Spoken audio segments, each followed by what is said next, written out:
listening to the Power of Inspiration and Awakening Radio with Julia Griffin. To master a higher frequency for new state of mind. Once you walked in a forest of splendor in which everything you did and everything you thought was aligned. It is possible at this time to begin to return to the old knowledge. Intuitive healer and manifestor Julia Griffin is here to talk about this unique time in history when all sentient beings, animals, plants, trees, and the earth are intent on creating this change. The wolves awakened her to the most incredible light, which opened gifts and brought knowledge that she longs to share. You are creators, and you were born to be creators of beauty, possibility, and joy. Join Julia on a journey into a beautiful and magical world where amazing possibilities exist. Let us help open the door. The Power of Inspiration and Awakening with Julia Griffin starts right now.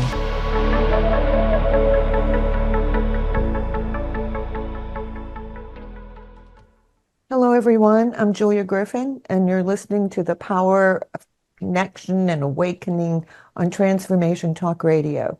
Stay with us for the next half hour and let us help you experience a higher vibration and a new state of mind. For those of you who don't know me, I actually awakened with wolves. I could hear them talking the way that people do, and I lived with some wolves. Later on, I could hear the thoughts of people and plants, and I became an intuitive coach as a result. We have a wonderful guest today, Neale Donald Walsch, and he's going to tell us about his new book and how we can go more deeply into prayer and make big changes in our lives, which I think that that's what we're all here to do right now. So welcome, Neale. Thank you, Julia. It's lovely to be here. Thank you for the invitation. How may I serve you? I think that what occurs to me, I'm just going to go intuitively, is that the world is at such a changing point and so chaotic that we all need to learn how to create prayers that change our lives. And I think that that's something that you're very good at. So I wondered if you could tell us how to begin with that. By the way, everyone, there are wonderful instructions in his new book. Do you want to tell us a little bit about your new book first? I'd be happy to, Julia. I don't want to seem like I'm really pushing the book because I'm not, but I was actually called by a publisher a few months ago and asked if I would write it.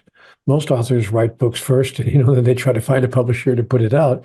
But in my case, the phone rang, and a publisher said, "Would you be willing to write a book about how people can have their own conversations with God?" I said, "Sure, I'd be happy to share my process from the For What It's Worth department." So the book is called God Talk, and it discusses how we can talk with God and how we can hear God talk back to us. And I offer a 6-step process by which I think that people could move closer to that experience if they're not already having the experience. And by the way, Julia, let me share with you that I believe that all people are already having conversations with God. This is not something that's exclusive to one guy who wrote a book about it. All people are having this experience. They're simply not calling it that. They're not calling it a conversation with God because they don't want to be marginalized or ridiculed, by members of their family or their friends. So people don't walk around saying, God told me this morning, et cetera, et cetera. What most people call their conversations with God are, an epiphany or a sudden insight or women's intuition or whatever words we can use to get away with describing the exact same experience when something dawns on us, when something is made apparent to us that we hadn't thought about in quite that way before.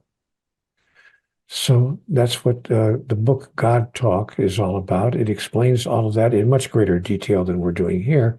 And I offer a 6-step process that I hope will help people establish their own personal, intimate connection with the divine.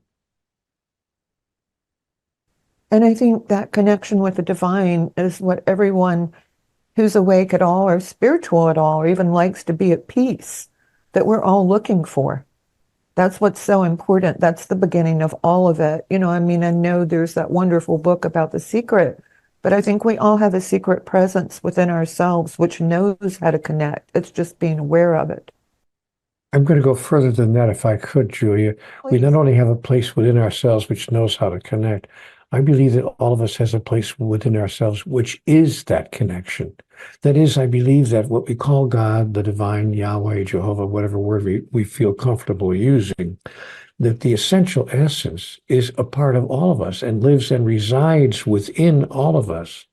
So that it's just a question of not contacting something outside of us, but going deeply within to then call forth what it is that the place of wisdom and clarity within each of us chooses for us to know and to remember at this point and in any particular moment in our lives. And there's a merging when that happens. I mean, you can feel the peace, the quiet, the answer when you go Boy, into that place. can you ever? And most people, as I said, have experienced that. They're simply calling it something else. Right. And it doesn't matter what we call it because I call it the universe just simply because I talk to so many people with in so many different religions and everyone can go with the universe. But it's any word we choose, but it's the presence. The essential essence, the pure energy that I call God. And I have redefined God with two words, which I think is really the God solution. I think that's the solution to humanity's problems, to redefine God. We need to change our mind about who and what God is. That we need to decide that God is really not a judging, condemning, punishing deity, but that God is in fact pure love. And light. I do know from me raised as a very strict Baptist, for a long time I thought that I was almost in sin because I kept thinking that's just not my experience of God. But the more I let go of that and the idea of punishment, the more love and light would flow through me and I would start to see it in everything, even though it was brief. I would go like, wow, I feel that presence in the deer or the flowers or the way the clouds are moving. Gosh, Julia, if we could let go of our idea of a God that is punishing and judging and condemning when we don't do what we imagine that God demands that we do, if we let go of that idea, we would let go of our own judging, condemning, and punishing behaviors with each other when other people don't do what we demand. Right now, we imagine that we're simply imitating God. Hey, what's good enough for God is good enough for me. So, in fact, most of the world's religions, and there are 4,000 of them, most of the world's religions tell us that we should be, when we're on our best behavior, we should be imitating the divine, doing with each other what God does with us. But if we think that what God does is love us for sure, but that God's form of love also includes judgment, condemnation, and punishment, we will do that with each other. And we will judge each other. Even the person on the pillow next to us will be judged in exactly the same way. And I think So, that is, like a really high spiritual learning curve, because I've also found that the less I judge other people, the less I judge myself. The less I judge myself, the more I move into love. wow, that's huge wisdom. You need to put that on a bumper sticker someplace or on the side of a coffee cup or whatever. What you just said, those last 12 words or so that you just spoke, it's wonderfully concise and beautifully said. Thank you for offering that, Julia. That's my experience and my truth as well. And I sort of rewrote it to the part of myself that's off my standards because I'm human. I'm always going to make mistakes. I'm always going to need to improve. Well, And wait, wait, that's wait, wait, okay. wait a minute. Did you say that you're human? Yeah. Oh my gosh. I've been looking at you for the past 12 minutes. I thought you were an angel. Oh, well, thank you. Look at you, and now you're admitting that you're a human. Okay, well, okay, fair But I, enough. I decided that those parts of me, I need my love and need my energy to evolve, not my judgment. Bingo, of course. That's obviously what's true. And if we can stop judging ourselves, then we'll stop judging each other. And if we can stop judging each other, we can have at last a world of peace and joy and happiness and fulfillment for all human beings. And I think that what you're seeing right now, that's the point that we get to, is you really want that whole layer. And I see it as like emotional smog. You want that layer to go away because you realize the second other people can really embrace those realizations, the entire world will change. I mean, it could happen in a day. Once again, succinctly put and wonderful insight. I agree with you completely. That's my experience as well. And for those of you who are listening and who wonder how, just stop judging yourself and other people as much as you can. You'd be amazed how it clears up the smog. And the way for us to do that, in my view, is to come to greater clarity about who we really are.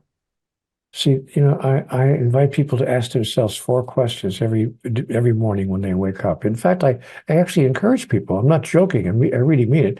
I say, get a little felt tip pen and write the questions in the upper right-hand corner of your bathroom mirror, so that when you are looking at yourself for the first time in the morning in your mirror, that you see these 4 questions. Question number 1, who am I? Question That's a number good 2. one. And question number 2, where am I? Question number 3, why am I where I am? And question number 4, what do I intend to do about that? May I offer you my answers just for the Yes. Yeah, well, let's exchange answers. That would be so much fun. for question number 1, who am I? I'm an individuation of divinity. I'm not my body. This is not who I am. I'm not my mind. This is not who I am. These are simply things that I have, pieces of equipment. Who I am is a soul. I am a spiritual being. Question number 2, where am I? I am in, as I understand it, what I call the realm of the physical. There are 3 realms in the kingdom of God: the realm of the spiritual, the realm of the physical, and the realm of pure being, which we might call heaven. And I am right now in the realm of the physical. Question number 3, why am I where I am? I've come to the realm of the physical so that I could experience, and not simply know conceptually, but so that I could know experientially who I really am. It's one thing, just to use a simple example, to know myself as generous. I am Neale the generous, but it's just a concept in my head.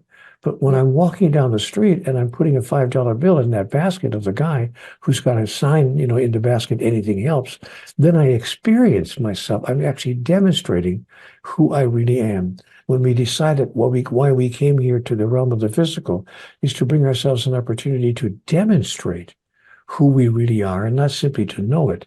Then we understand what we're up to, and we place all of life into a different context. Number 4, what do I intend to do about that? What I intend to do about all that I've just come to understand is to use each moment of my life as a service to myself, Mhm. to serve myself a big helping of who I am, because I know that when I do that, I serve others as well, because there's only one of us in the room. Right.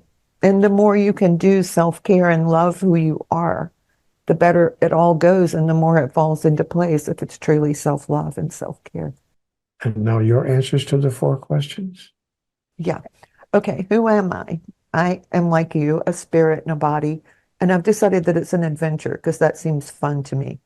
And so I don't really know what's going to happen, but I've decided that most of the time I think it's pretty exciting because if you're an intuitive, you never know what kind of information you're going to get or how your students are going to evolve. And that's really exciting. And it's exciting when people heal and have a better life. So that's good. All right. So where am I? I'm where the universe wants me to be right now. And that's pretty cool. And I can evolve to a higher level of it. But today, I'm where God wants me to be. You and I are both here because we've listened to the universe and we ended up aligning. Okay, what's the third question? Why am I where I am? Because I really wanted all the people that I've loved in my life, even the ones that have gone on, and it's been fabulous to experience love and nature and beauty and different places and different people. And being an intuitive, I get different messages from them and see different colors and lights than I would ever see for myself. What a gift. And like you, I'm working to become more authentic. Like if I'm irritated because it's taking me too long and it someplace in line or because I think the person is slow, I think, well, maybe I'm here for a reason. Maybe it's taking too long for a reason. I'll just send love to the situation and it changes. And the That's fourth, pretty exciting. yes, it is. It is. And the 4th question, what do I intend to do about that? You're kind of answering it in your responses. I want to teach people to see a better world, to feel higher energies and higher vibrations. But to do that, I have to do that with myself all the time. Wow. So you're telling me that it begins with you. Uh-huh. Because that's all I've got. Wow. You know, I used to do talk radio, and I'd love to interview you on talk radio one day. I would love it. It would be so much fun. Because Yeah, we are continually going into a higher vibration. And when you do that, folks, if you haven't done it, it is just like the best feeling in the world. can't disagree with you, my friend. Can't disagree with you. How And may so I that's serve you in this exciting. moment? It's an amazing moment we're having right now. I will say one thing that you wrote about that I've thought about in depth, and I wondered if you could give us more details on that. As you said, when you're doing a prayer, we have to discern if it's ego or not. And that's not always easy to do. How do you make that discernment? Is there a difference in feeling? That's what I've noticed about myself is I feel it differently when it's my ego. And after I pray it, I start thinking about what other people will think about me, so I know I'm off. I agree. How I know the difference is that messages from the divine could be defined by three words: joy, freedom, and love. And if the messages that I'm receiving, or that if what I'm thinking about or feeling or moving into, do not represent the epitome of joy, freedom, and love, then they're coming from my ego. Right. And and freedom, by the way, is not a small word for me. It's also to do a small riff off of what you just said. It's freedom from my own need for approval. Right. Then I can And get my I still ego out of the have it. way. I get my ego out of the way. Ego is a wonderful acronym, EGO, edging God out. But it is also the part of us that's evolving that we're learning how to talk to and change. So it's valuable in that sense. I'm going to suggest that there's nothing for us to learn. I heard you use the word that we're learning. Conversations with God told me just a different point of view about it. Right. But I was told in CWG, we've not come here to learn anything. We've merely come here to remember what we've always known Hmm. and to call it forth into our present moment experience. But remembering and learning are two remarkably different energetic projections. I agree with you, and I agree with you because when I first started hearing wolves, which by the way, can talk quite a bit better than a lot of humans and have a huge vocabulary, it was like, I have done this before. I know what this is. Everyone was able to talk to everything at one point in time, and I know that this is true. It wasn't like I'm learning to do this. It was like it just came in. I'm hearing all that you're saying, and I love what you're sharing, that everyone at one point could talk to everything all the time. Mhm. We could communicate. And I've had the same experience. Now, I can't say with wolves, but I have had the experience of hugging a tree, for instance, and literally feeling the tree talking back to me, Yeah, thanking me for the hug and thanking me for how well I've cared for it in my backyard. yeah, And I'm not making that up. I'm not imagining it. It's actually yeah. happening. It's like nature speaks to you in this voice, and it's always been there, just somehow you didn't hear it before. Yeah. Or Yeah, we but it's a hear, tremendous love behind it. wow, that's exactly my experience as well. And sometimes we hear it and we call it, oh, it's just my imagination.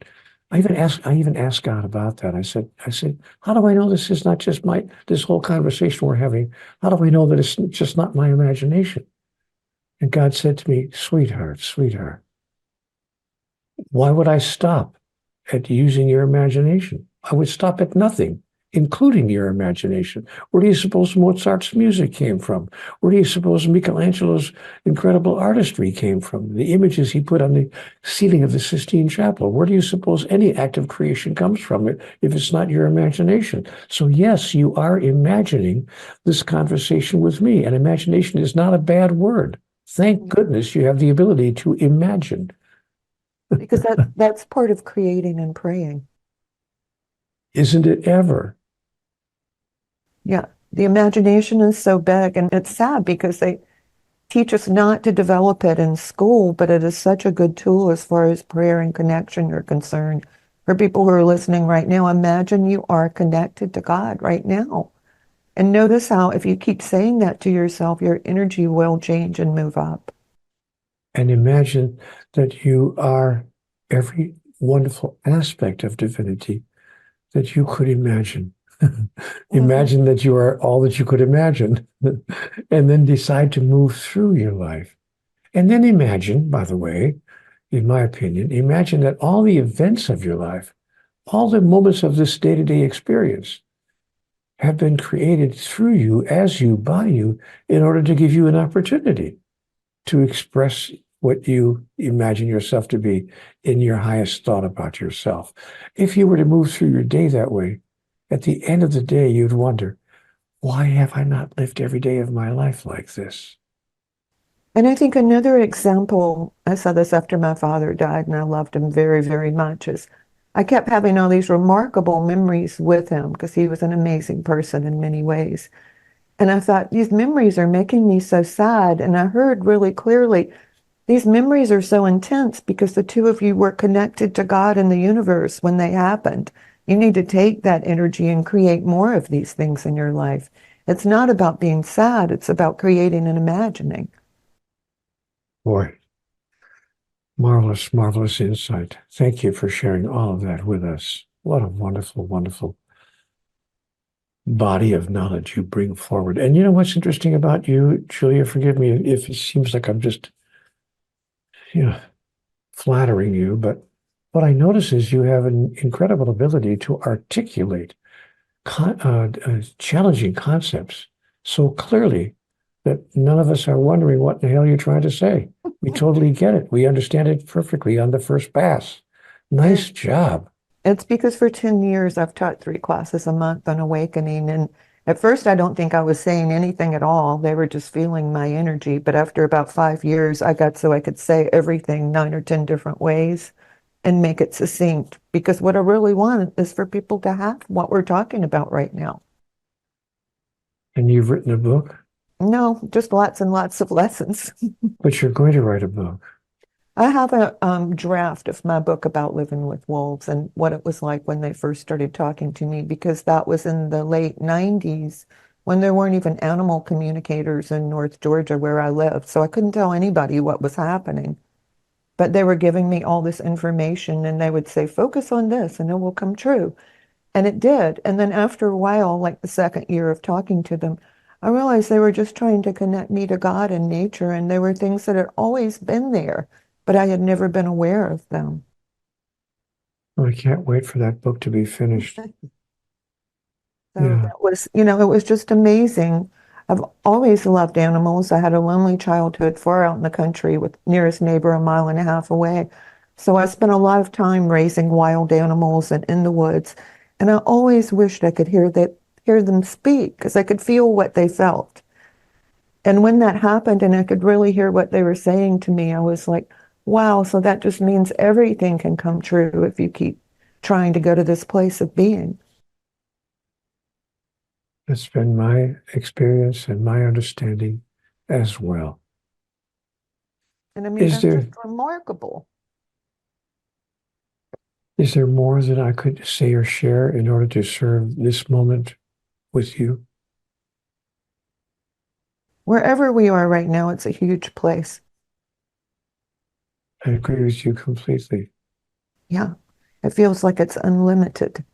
And that is just the best thing. And so for you people who are listening, you can go to a place that's unlimited. You can pray until you change your beliefs and perceptions. And that's, just what we're working on is to get rid of those filters that separate us from this beauty. I think what I feel moved to share with you now, if we have some time left, is the little 6-step process that I offer in the book God Talk that could help people move closer to their own experience of conversations with God. Right. Step number 1, go ahead, please. 3 minutes from the break. Do you want to say something else and then we can go to the break? Sure, I can say something else. Something else. You're funny. I didn't expect that at all. So I think we're giving a lot of energy, if not a lot of information, to our viewers right now. But one thing that I really think about is think if we all stayed in this expanded state, even for 15 or 20 minutes during the day, and it wasn't what we had to do next. It was what our hearts told us to do, or we were listening to God and we had a clue and we did it. I agree again. I'll give you the first step of the 6 steps, That and we would be can go perfect. from there. Step number 1, possibility. We have to admit and to acknowledge that it is possible that, number 1, there is such a thing as God, or whatever, as you said, whatever word we want to use, the universe, the divine source, the essence. But we have to admit that there is something more going on here than meets the eye. And so we have to admit to the possibility, and then we have to agree that it's possible that that source could talk to us in any way that we choose to receive it, whether it's wolves or the whisper of the wind in our ear, or the chance utterance of a friend on the street that we just happen to run into.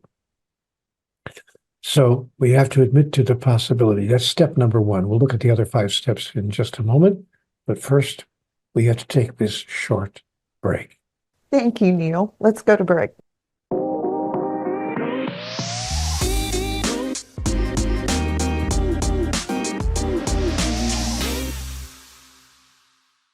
Hello, everyone. I'm Julia Griffin. I'm at One True Self, ONE, trueself.com, and I'm having a wonderful conversation with Neale Donald Walsch, and he's going to tell us about the 6 steps so that you can move into God Talk and have your own conversations with God. So, Neale, you want to tell us about the steps? Well, at least so that you could have the possibility, maybe loom larger in your ultimate reality. Step number 1, for me, to have a conversation with God was to admit to the possibility that such a thing could even occur, which means I would have to agree that it's possible that even an essence that I call God actually exists. In other words, we have to agree with ourselves that there's more going on here than meets the eye, so that there is an essence called a higher power. Step number 2, we have to agree to that we are worthy. I call step number 2 worthiness. We have to agree that, by the way, 8 out of 10 people, sociologists have taken surveys throughout the world asking a single question: do you believe in a higher power? And 85% of the people have said yes, they believe in some sort of higher power. Mm-hmm. So it's not a question of whether most people believe in, a larger reality. The question is, do we think that we are worthy to be addressed, to be spoken to, or to be communicated with in any one of 1,000 ways by that higher power? What's interesting about that, Julia? Most people who believe in God believe that God actually did talk to human beings. We believe God talked to Moses. We were told that God spoke to Moses, and most people believe it. We believe that God talked to Jesus, and most people believe it. We believe that God talked to Muhammad, and most people believe it, and so on and so forth. The list goes on and on and on. So the statement that God talks to human beings is not unusual. The question is, do you think that God would talk to us? I mean, to the first baseman for the New York Yankees, or to the grocery guy, the guy behind the counter at the grocery store on the corner? The answer is yes. So when you realize that you are worthy for God to speak to you, you've taken the second step in having your own conversation. Step number 3 is willingness. We must be willing for such an experience to occur. That means we have to be open to it and not closed because we don't think it's even possible. Step number 4 is wakefulness. Once we are willing to receive a communication directly from the divine, once we say, okay, God, I'm open to it, go ahead and talk to me or communicate with me in any way you wish. By the way, God communicates with human beings in 100 different ways across 1,000 moments in 1,000,000 different lifetimes. So it could be the fragrance that you smell walking through a grocery store. Talk about grocery stores. Or it could be the lyrics of the next song you hear on the That's what I radio. was going to say. It's like when I hear a song I love, I'm like, I'm on the right vibration. Exactly. So God communicates, the universe communicates with us in 1,000 different ways across 1,000,000 moments in our lives. So the 4th step is wakefulness. Stay awake. Listen to what life is sharing with you. Step number 5, acceptance. That is, don't dismiss the messages you're receiving. If you are listening, if you turn the radio on in your car and the perfect set of lyrics comes to you, don't dismiss it and go, it's just a coincidence. Yeah, or it doesn't really mean anything. You see, and that's part of the problem I had earlier in my life. I would actually dismiss the messages that life was sending me because I thought it was, I was just making it up in my mind, or just a coincidence, or it doesn't really have any real meaning. But now, boy, I listen to all the signals that life is sending me. And it's changed my life dramatically. And then finally, step number 6, discernment. To be able to know the difference between, which we talked about earlier, the difference between messages from the divine and information that's coming to us from another source, including from our mind, which is not necessarily sending us messages from the divine. So we have to learn how to discern, how to know the difference. And I want to share something that you said to me earlier, how you feel. The feeling that moves through you. Feeling is the language of the soul. And how you feel once you receive the message, if it makes you feel, oh, wow, that's powerful, that's important. I need to pay attention to this. Oh, and if it makes you feel free and joyful and loving, then you can rest assured that you have received a message from the source of infinite wisdom in the universe, which resides within you. And you've simply found a way to call it forth in a particular moment. Those are the 6 steps in how people could have their own conversation with God. I think too, when you're really listening, everything starts to feel a little lighter. And if you take the suggestion, things change. I mean, who knows why? Because I write about the same length of class every week. But I had one class I was speaking as slowly as I could, and I was only halfway through the hour. And I thought, what am I going to do? I'm going to run out of material. I have to make up exercises or really go into these points I made earlier. And if I do that, I really want to be able to say something good. And I heard very clearly, go sit on the sofa and you'll have plenty of information. And it's like time speeded up. By the time I finished everything in the lesson, it was exactly 1 hour. I was 5 seconds short. But what if I hadn't moved to the sofa? I would have run out. Of course. It's a wonderful story, a wonderful anecdote, Julia. And let me share with you an anecdote that I had about a download that I received. I was doing the Today Show on NBC. They wanted to interview me, and Matt Lauer was the interviewer.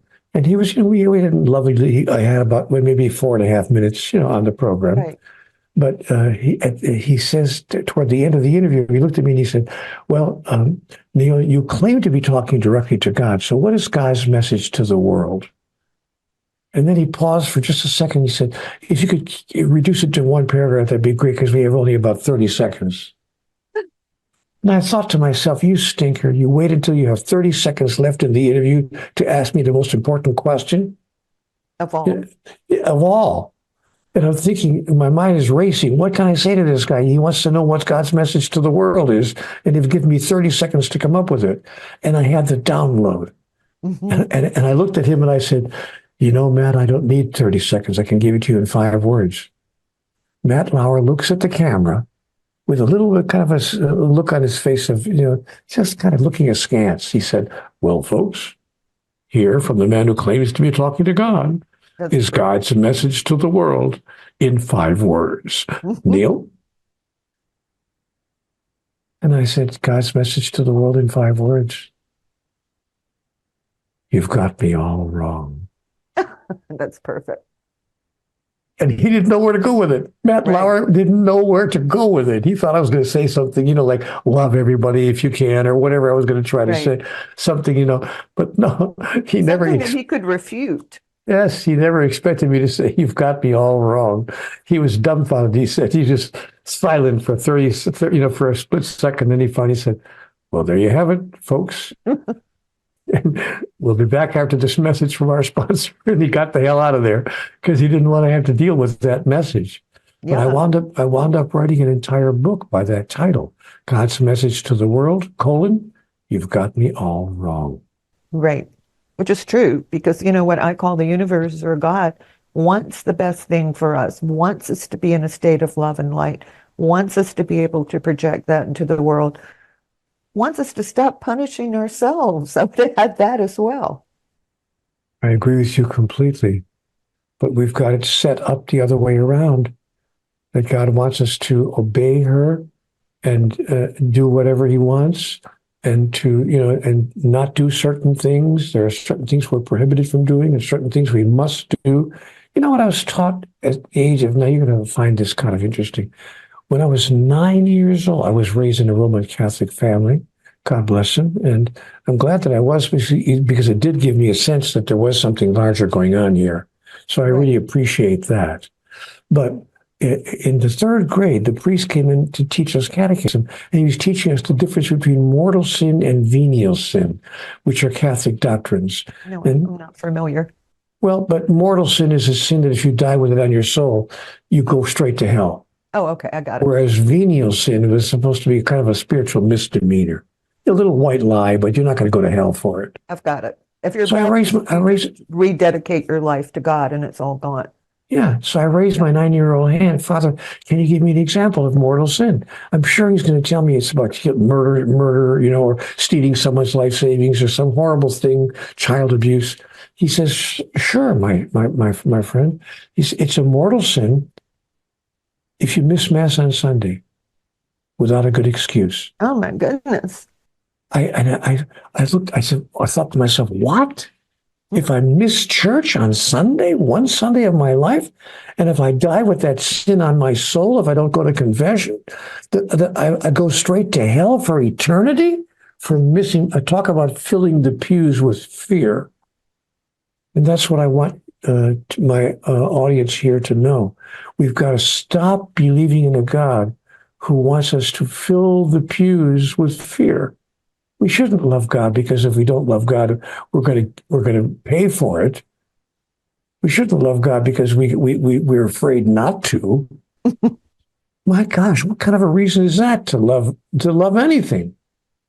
Not a reason. No, but I do require people in my family. I do tell them that you better love me because if you don't, you're in big trouble. I promise you. So my family is afraid of me. But that's not real true love. That's just transactional. Right. Yeah, and there are all kinds of different levels of love. We think that love is transactional. Yeah, I think so too. Because I catch myself sometimes thinking, if I do this, my children will like me more. And then I'll think, but will you like you more? And then I'll think, no, I don't think so. Yeah. So we have to find a way to love each other without needing, requiring, demanding, and hoping for anything in return. Yeah, because we all have this sort of crazy image, I would say, of how we want other people to love us, but it's really not related to love at all, unfortunately. And this is the way I believe that God loves us. Now, it's theologically revolutionary. Folks, I know that you're listening to this saying, what in the world is Neale saying? Because it is theologically revolutionary. That is, it contradicts the doctrine of most of the world's 4,000 religions. If we say that God needs, requires, demands nothing in return for God's love, we don't have to, you know what God said to me in conversation with God? Neale, there's no such thing as the 10 Commandments. You made that all up. There are 10 commitments. Moses did come to the mountaintop. It's correct. And he did ask me, how can I tell my people a better way to live? And I gave him 10 commitments. I said, I can make these commitments to you. Your life will be better if you love your father and your mother, if you never lie to anyone about anything. And he said, I gave you 10 commitments.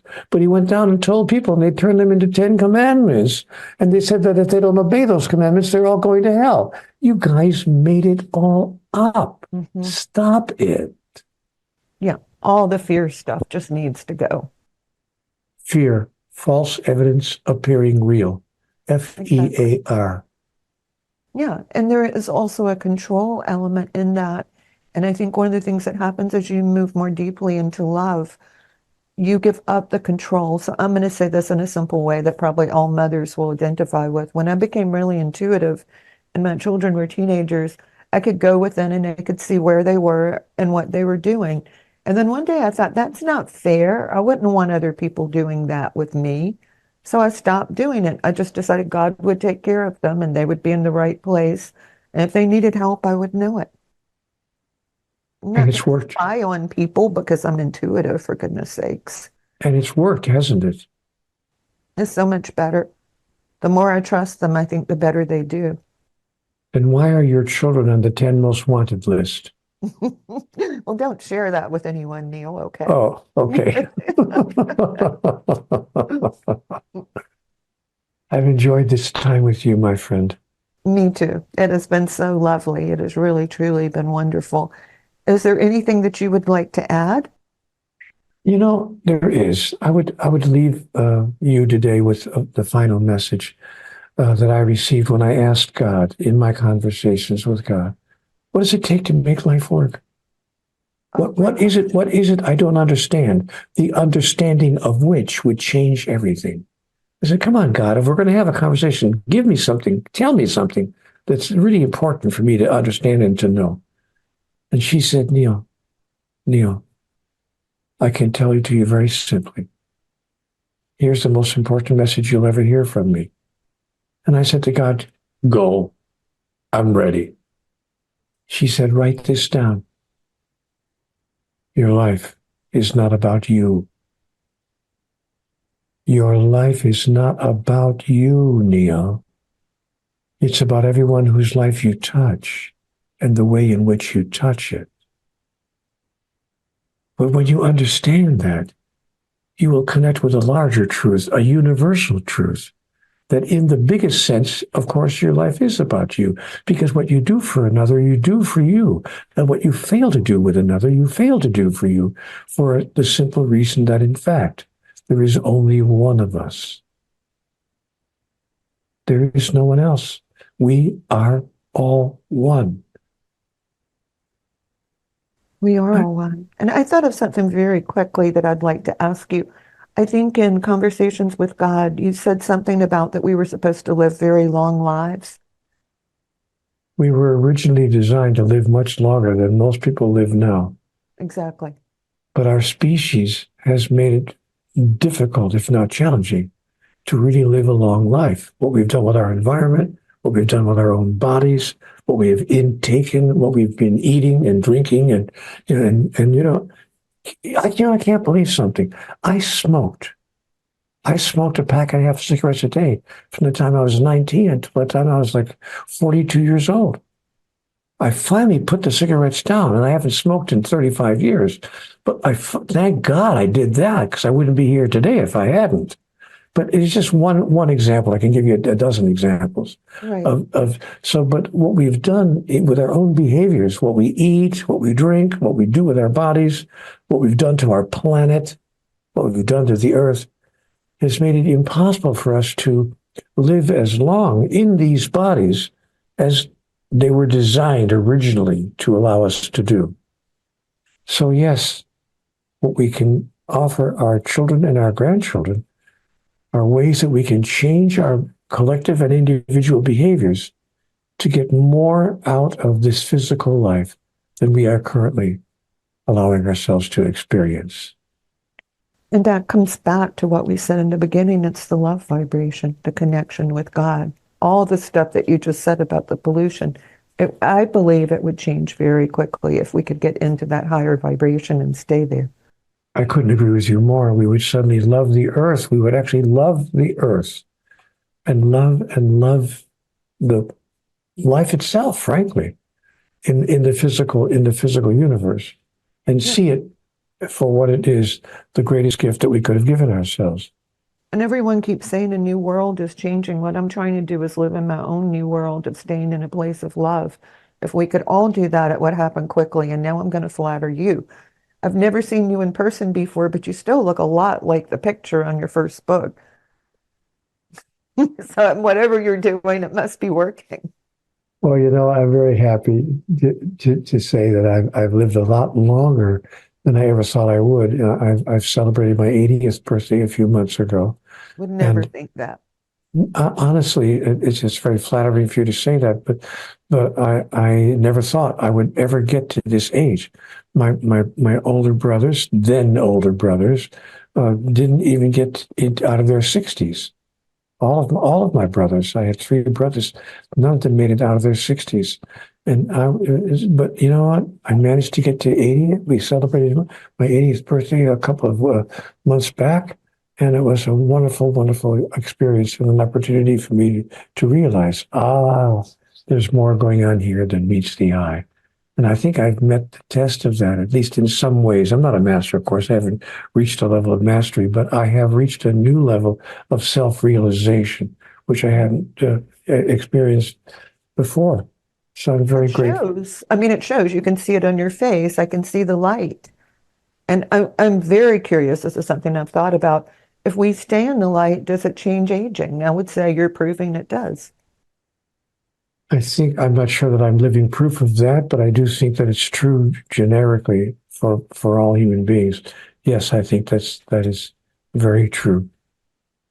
Thank you. And I know that you have another engagement you need to go. So I just want to thank you from the bottom of my heart for being with me today. Do you want to tell our listeners your website URL so they can find it and buy your book? Sure. Well, I don't necessarily need them to buy my books, but I don't want people to think I'm here just pushing my books. But I would my email, I should say my internet address is cwgconnect.com. If you want to stay connected with the messages of Conversations with God, just go to cwgconnect.com. And I would leave you all here today with a wonderful message that was given to us by Bill. Bill's a very famous guy who lived in England a few years back, and he wrote a play called Hamlet. And in the play Hamlet, he had the following statement that he made: "There are more things in heaven and earth, Horatio, than are dreamt of in your philosophy." You know what, folks? There are more things in heaven and earth than are dreamt of in most of our philosophies. If you want to know more about what that is, keep listening to Julia, because she is a source of clarity around much of that. And I thank you for the opportunity. Thank you for the chance. What a joy. Namaste. Thank you. I bow before the divine in you. It's been wonderful to be with you, my friend. Bye for now. Bye. Thank you for listening to the Power of Inspiration and Awakening Radio with Julia Griffin, to master a higher frequency for a new state of mind. Join us next time as Julia takes us deeper into the memory of the moments of light where transcendence and enlightenment emerge. The memory of the jewel of consciousness is always lived within you, to tap into waves of energy and create huge changes by imagining the beauty of the vision and desires that are hidden in the heart. Learn to find your way back to nature, beauty, and your own heart, which holds the secrets of your existence and future. To discover more about Julia's adventures, animal communication, and the teachings she brings to every show, visit OneTrueSelf.com. That's OneTrueSelf.com. That's ONE, TrueSelf.com.